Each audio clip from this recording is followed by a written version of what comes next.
Simone Carter was 39 years old, and for 11 years she had been the quiet architecture behind everything her husband called his own. She drove a 12-year-old Honda with a cracked visor. She packed her lunch in the same insulated bag she had owned since graduate school. His colleagues called her the quiet one, and he never once corrected them. He kissed her forehead most mornings and asked about her day most evenings, and if his phone had started tilting a little further away from her than it used to, she told herself it was nothing worth naming. Then came the rain-slicked overpass, the guardrail, the 3 days she could not fully account for. She came home from the hospital with a hairline fracture in her collarbone, a sling, and a diagnosis that included the phrase moderate short-term memory impairment, expected to improve. 11 days later, she watched her husband slide a stack of papers across their kitchen table and press a pen into her weaker hand, telling the notary on speakerphone that his wife was still disoriented, that she trusted him completely, that they should hurry before the appointment window closed. What Desmond did not know, what no one but her attorney and her grandfather knew, was that Simone's memory had returned in full by day 6. She had built her career knowing exactly which walls were load-bearing and which ones only looked that way. She recognized the shape of a demolition long before the first crack ever showed on the surface. $1. $4 million was what her structural engineering firm was actually worth, and by the end of that 3rd week, Desmond had already tried to get her to sign 4 separate documents that would have handed every dollar of it to him. What he let himself believe was going to cost him far more than he had ever imagined losing. Before we jump into the story, comment where in the world you are watching from and subscribe, because tomorrow's story is one you need to hear.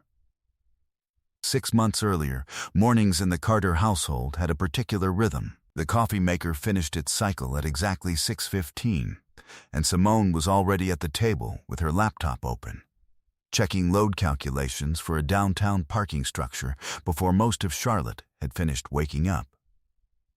Behind her, through the kitchen window, sat the covered porch she had redesigned herself the year they bought the house, replacing rotted joists with steel brackets she had sourced from a supplier who still owed her a favor.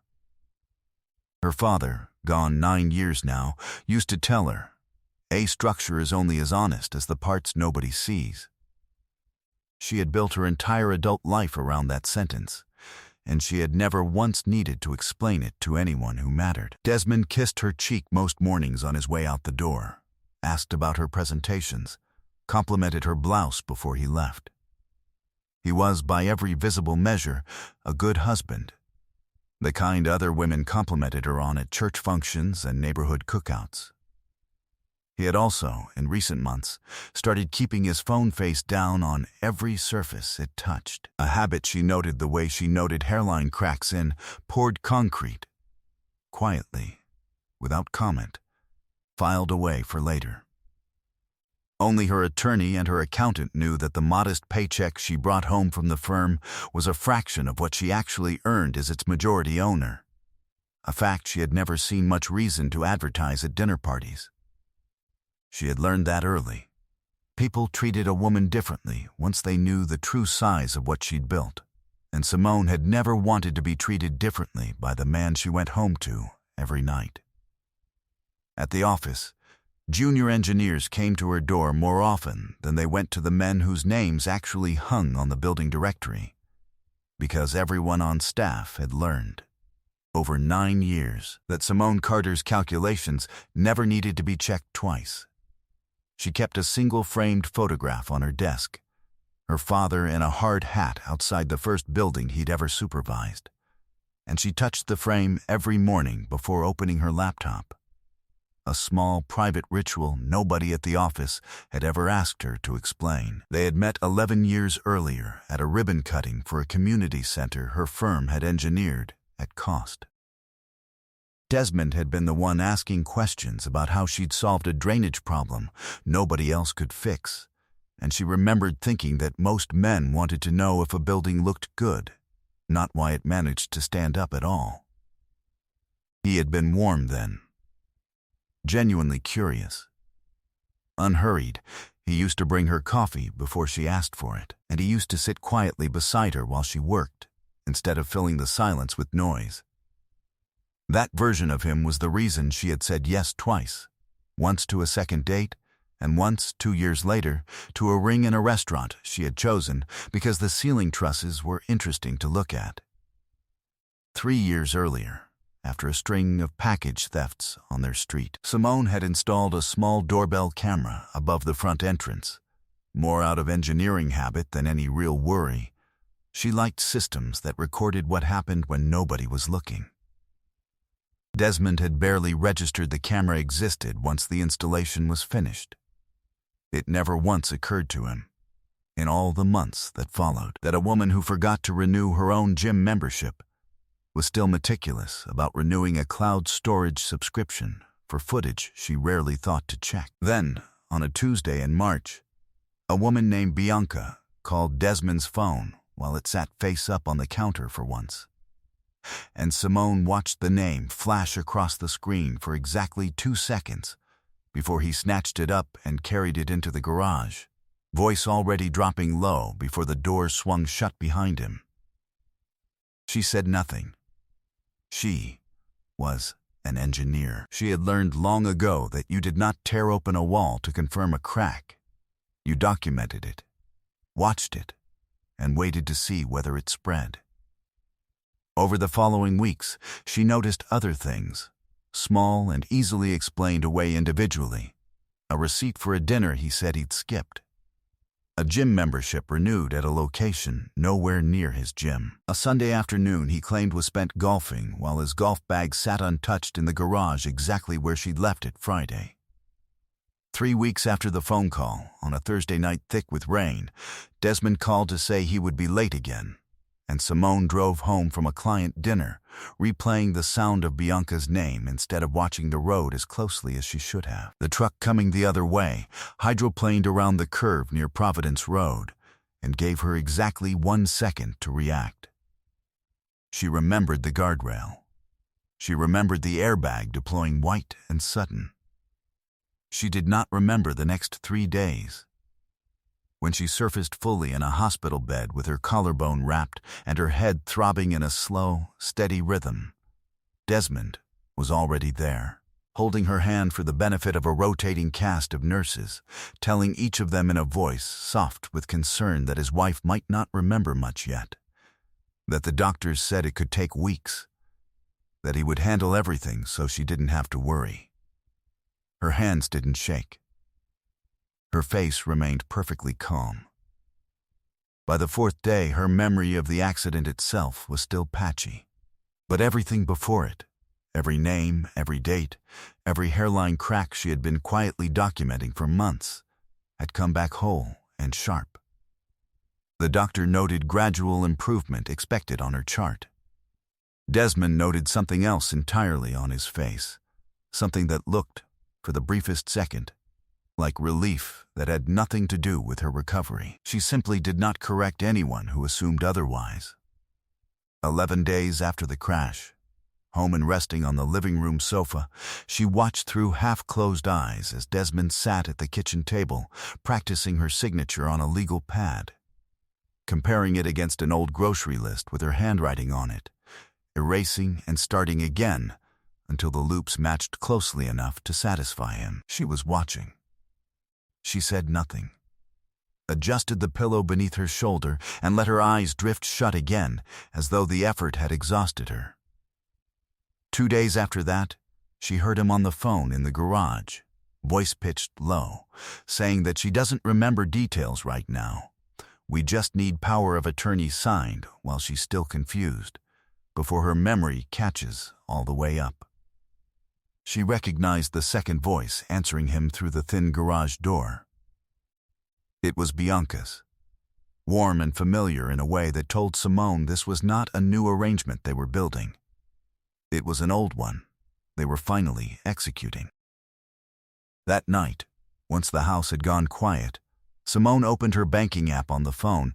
Desmond assumed she was too foggy to operate correctly and began working backward through 4 months of statements, cross-referencing dates against his supposed work trips, with the patience of a woman who had spent her career reading blueprints for the mistakes hidden inside them. $46,000 had moved out of their joint accounts in small, deliberate increments long before the accident ever happened.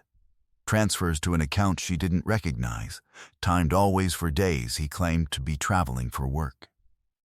Buried among the transfers sat a $3,200 charge to a jewelry store in Myrtle Beach neither of them had ever visited together. A $1.500 deposit to a property management company for a 1-bedroom apartment across town, and a single retainer payment to a divorce attorney whose name meant nothing to Simone yet, but would mean a great deal to Patricia a few days later. 10 months of quiet, careful theft unfolded in front of her, inside a spreadsheet she built and named nothing at all. He had been building his exit for the better part of a year while sleeping in the same bed as the woman he was quietly robbing. The crash had not created the scheme. It had only handed him a door he thought was finally unlocked. She closed the laptop, set the phone face down exactly where she'd found it, and made a decision that required no shaking hands and no raised voice at all. If Desmond wanted a wife who couldn't remember anything, she would give him exactly that woman. And she would remember every single thing he did with the gift. The following afternoon, alone in the house while Desmond ran an errand Simone suspected wasn't really an errand at all, she opened the doorbell camera's app on her laptop and scrolled backward through 6 months of stored clips. Bianca's car appeared 11 separate times, always on days Simone was traveling for a site inspection, always parked 2 houses down instead of in the driveway. In one clip, time-stamped a Tuesday afternoon in November, Bianca walked up the front steps carrying a grocery bag and let herself in with a key of her own. Simone watched the clip twice, her face perfectly still, and then downloaded all 11 files to 3 separate places before closing the laptop. 3 days later, Simone sat across a wide mahogany desk from Patricia Vance, an estate and fraud attorney her father had once used for the firm's incorporation papers decades earlier, sliding across a folder of screenshots, bank statements, and a small recorder still warm from the garage conversation it had captured that morning. Patricia did not flinch. She read for 11 straight minutes without speaking, flipping back twice to check dates against each other, then looked up and said only, "What he attempted with that notary is a felony in this state, and what you just handed me is the cleanest fraud case I've built in 15 years."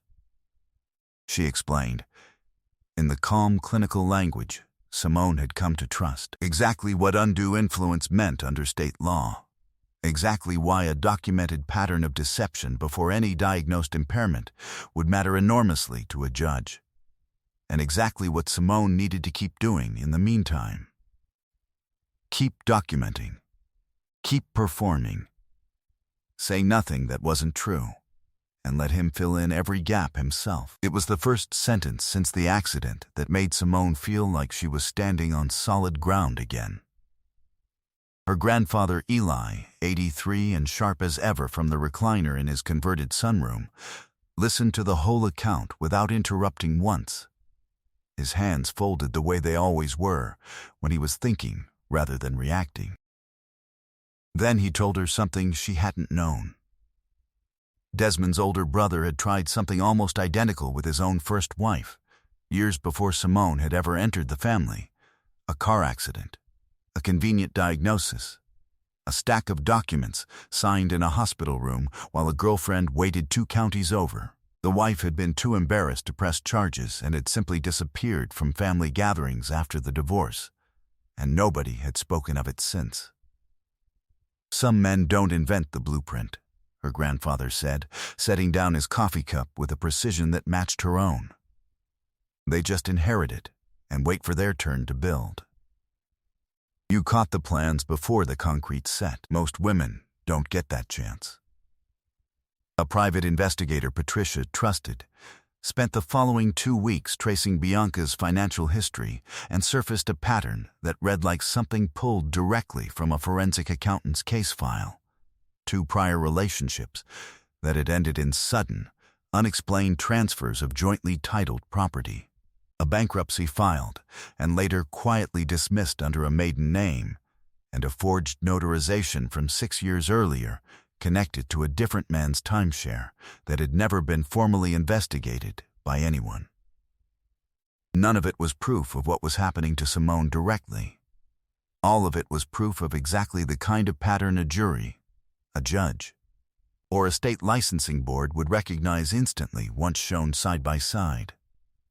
Patricia filed it carefully in a folder of its own.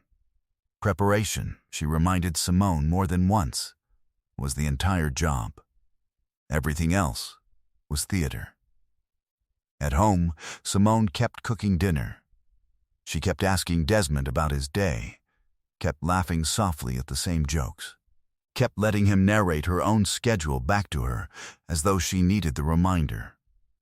One evening over dinner, he set down his fork and asked, careful and gentle, "You don't remember much about March, do you?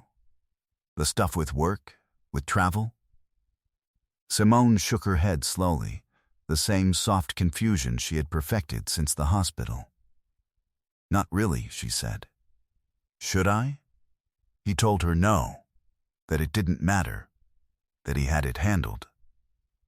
She smiled back at him and asked him to pass the salt. Then, in the second week of the plan, a text preview lit up Desmond's phone while it sat forgotten on the arm of the couch beside her, Bianca, asking when the papers would finally be signed, telling him the lease on the apartment they'd picked out started in 5 weeks whether he was ready or not.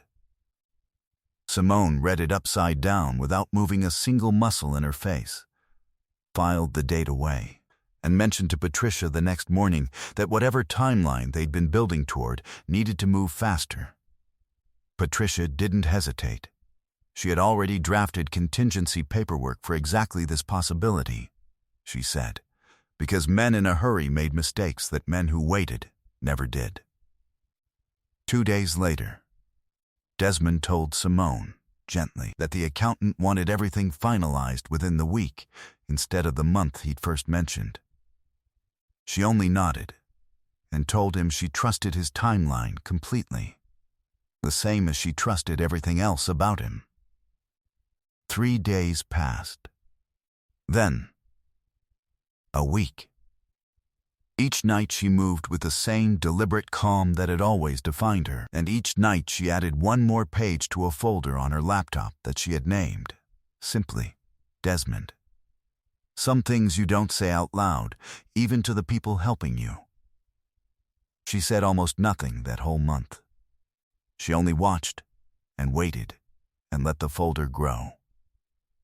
The signing meeting he'd been building toward for weeks finally arrived on a Friday afternoon at their dining room table, with a notary he'd hired privately, and Bianca waiting 2 blocks away in her car, close enough, Simone would later learn, to celebrate the moment it was finished. Desmond walked Simone to her chair with his hand at the small of her back, told the notary softly that his wife still had some memory gaps, but understood she was signing over management of joint assets to make things easier while she recovered.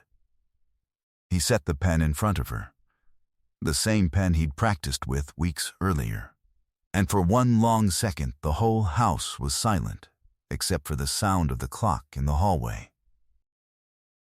What he had not planned for was the knock at the door 30 seconds later, or Patricia Vance walking in with a folder of her own tucked under one arm, or Simone's grandfather settling into the chair at the head of the table like a man who had simply been waiting for an invitation that was long overdue.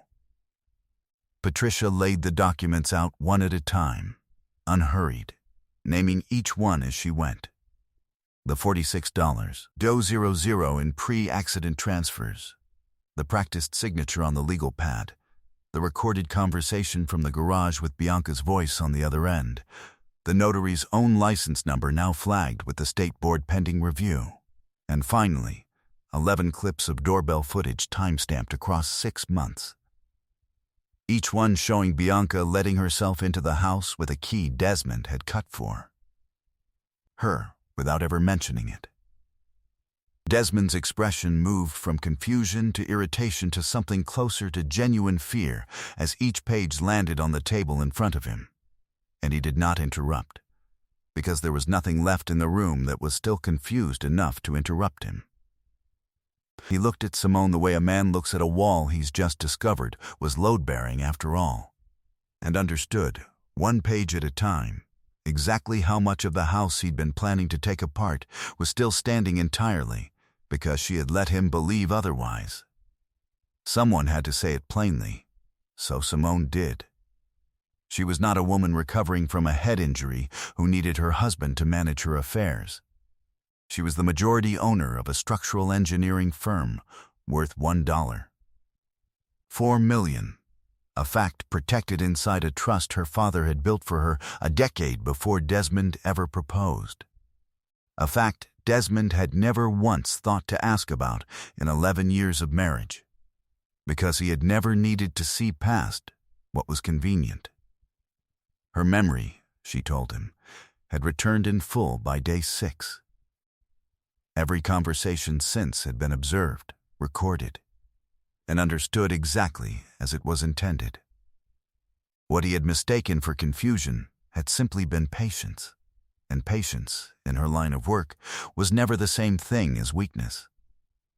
He tried anyway. He said it was a misunderstanding, that he had only been trying to protect her, that Bianca meant nothing, that they could work through this together the way they'd worked through everything else in 11 years. He even reached for her hand across the table, an old habit that had once meant something, and for the briefest second Simone almost let him take it out of pure muscle memory before she folded her own hands calmly in her lap instead.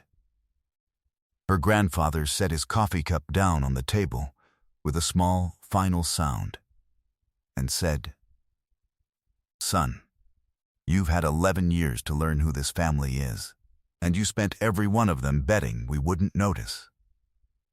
Desmond had no answer for that.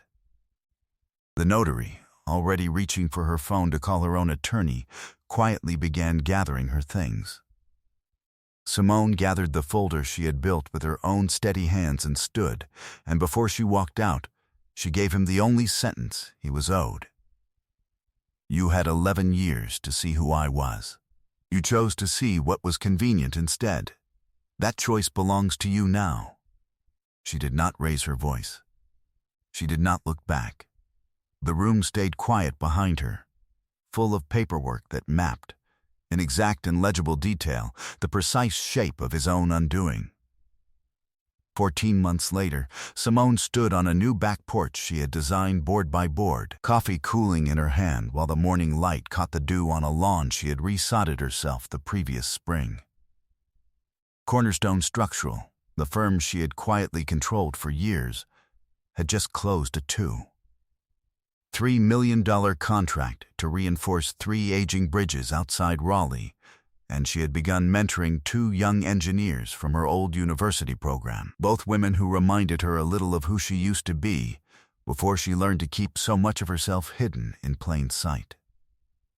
Miles, a soft-spoken civil litigator she'd met through Patricia's office during the proceedings, had a habit of asking good questions and never performing for an audience.